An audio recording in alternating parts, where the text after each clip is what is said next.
Fantastique, merci beaucoup. Je remercie tous les orateurs. Eh bien, maintenant, on va ouvrir la séance questions-réponses. Je sais qu'il y en a beaucoup et vous aurez la possibilité de répondre à ces questions. Nous allons commencer. Dr. Simmons, pourquoi est-ce que on recommande, par exemple, d'utiliser des bandes quand c'est pas utilisé par la peau? C'est pas bien pour la peau de quelqu'un qui a le syndrome LR dans l'os. Je sais, ce type de bande élastique, tout le monde n'a pas le même niveau de peau sensible. Il y a des gens pour qui ceci peut aller bien, mais il y a d'autres personnes qui ont une peau très fragile. Mais le problème de ce système adhésif, c'est que ceci peut améliorer la proprioception, peut contribuer à la stabilité. Pour un kinésithérapeute, ceci va aider énormément au moment du traitement parce que les gens vont l'avoir avec des haltères, avec des systèmes d'immobilisation, avec des systèmes orthopédiques. Mais attention, il faut savoir où est-ce que et pendant combien de temps on va utiliser ce système adhésif. Merci beaucoup. Dr. Raggio, alors les prothèses du genou et le taux de succès dans le cas cède. La question sur les prothèses totales du genou, eh bien, vous savez de quoi je parle, mais on remplace les deux extrémités de l'articulation. On le fait au niveau patellaire, à la superficie.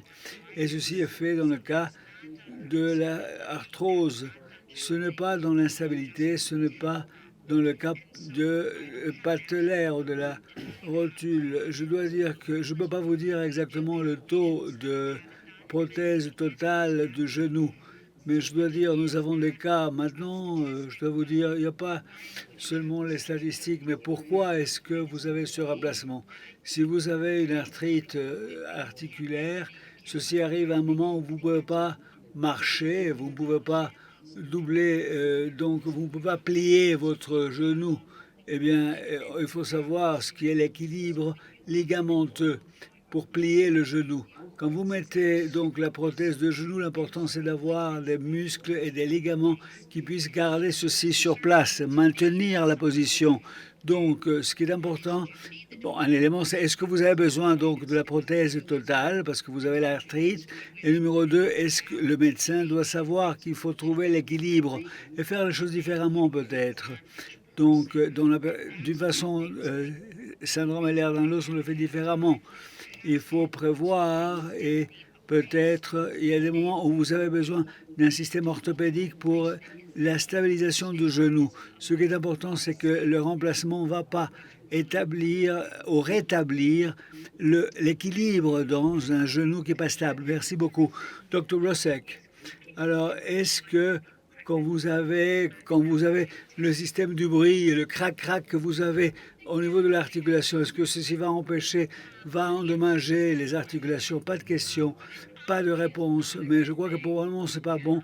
En général, quand on a ces craquements, ces mouvements, je sais de quoi vous parlez. C'est pas bon en général. Si vous pouvez dire que, alors si vous avez ça, il faut faire des étirements, mais c'est pas une bonne idée d'avoir ce son. Si vous pouvez éliminer, il faut faire tout le nécessaire pour qu'il n'y ait pas de craquement. Dr. Simmons, qu'est-ce que vous suggérez sur le système de compression, des vêtements de compression? Est-ce que ceci aide? Je dois dire qu'au cours des années, on en a entendu parler, le type de vêtements à compression. On avait utilisé par exemple que ce soit des sous-vêtements, que ce soit des jeans, que ce soit des bas à compression. Mais réellement, vous pouvez maintenant, j'ai entendu parler de ça, parfois, vous pouvez obtenir un système qu'on appelle underarm. C'est le système alors de protection de vêtements, de sous-vêtements de compression. Vous avez ces matériaux, vous avez cette possibilité, même si vous voulez, des vêtements extérieurs, même pour les personnes. C'est toute une gamme. Mais si vous savez où trouver des pantalons de compression, vous me le dites, ceci nous aiderait beaucoup. Dr. Raggio, quel type de sport recommandez-vous dans le cas de personnes avec le syndrome LR dans l'os pour qu'il n'y ait pas d'endommagement, pour ne pas blesser les articulations? Je crois qu'il faut trouver ce que vous aimez faire. Tout d'abord, je ne dis pas, bon voilà, je crois que tout le monde doit jouer, par exemple, aux échecs, parce que si jouer aux échecs, c'est quelque chose de bien. Non, non, ceci doit être un choix individuel. Je crois que si vous aimez la nage, parce que ceci va permettre de développer les muscles, mais si vous n'aimez pas, parce qu'il va y avoir un étirement des muscles, eh bien, vous choisissez les sports que vous aimez, que vous voulez pratiquer. Il faut parler avec le médecin, avec le kinésithérapeute, pour voir ce qui est, dans votre cas, sûr pour être en forme. Et alors, vous faites, tout d'abord, vous mettez en forme pour pratiquer le sport. Ce n'est pas le sport qui va vous remettre en forme. Il faut savoir quels sont les muscles qu'il faut renforcer. Point 3, il faut voir ce que l'on dit en ce qui concerne l'activité. J'ai parlé du tennis et du mouvement. Levez le bras, vous levez l'épaule, vous ne voulez pas d'hyperextension de l'épaule. Vous pouvez simplement le faire d'une autre façon avec un mouvement différent. Vous pouvez modifier. Et je crois que ce sont les 3 éléments que j'aimerais faire. Est-ce que c'est sûr? Oui. Et comment le faire dans mon cas, dans chaque cas particulier? Ceci ne doit pas endommager les articulations. Merci. Dr. Ruffy, quand on parle des haltères, est-il possible dire que ceci va affaiblir les muscles, les haltères, les protections? Est-ce que ceci peut, ou même les bandes, si vous avez ces systèmes adhésifs, ça va permettre un système de feedback, de proprioception, la compression de la corps. Les haltères et tout système orthopédique, si vous avez un problème, d'accord. Mais si vous utilisez ceci d'une façon inadéquate ou trop souvent, il y a une faiblesse parce que ceci va faire en sorte que les muscles ne fassent pas leur fonction. Je recommande à mes sujets, et ceci dépend de la partie du corps, mais en général, je leur dis de ne pas utiliser le système quand vous n'avez pas besoin de l'utiliser. Mais si vous avez une situation où vous allez faire quelque chose qui demande plus, vous sortez, vous devez faire quelque chose qui va demander un effort, alors oui, vous utilisez cet haltère, vous utilisez le système de protection orthopédique. Parfois, vous ne pouvez pas renforcer les muscles, par exemple, des doigts, parfois au niveau des pieds. Par exemple, si vous avez des pieds plats, eh bien, vous devez utiliser un système de support et vous devez utiliser aussi un problème de protection pour les doigts que vous ne pouvez pas renforcer. Ceci aide beaucoup, merci. Dr. Simmons, est-il possible d'avoir une partie du corps plus flexible que d'autres parties? Par exemple, dire que la partie droite est plus flexible, la partie gauche plus rigide. Oui, on a fait de la recherche. Et on sait qu'en général, ceci peut arriver. On n'a plus de laxitude au niveau gauche du corps. Pourquoi? Peut-être parce qu'on utilise moins, parce qu'on utilise beaucoup.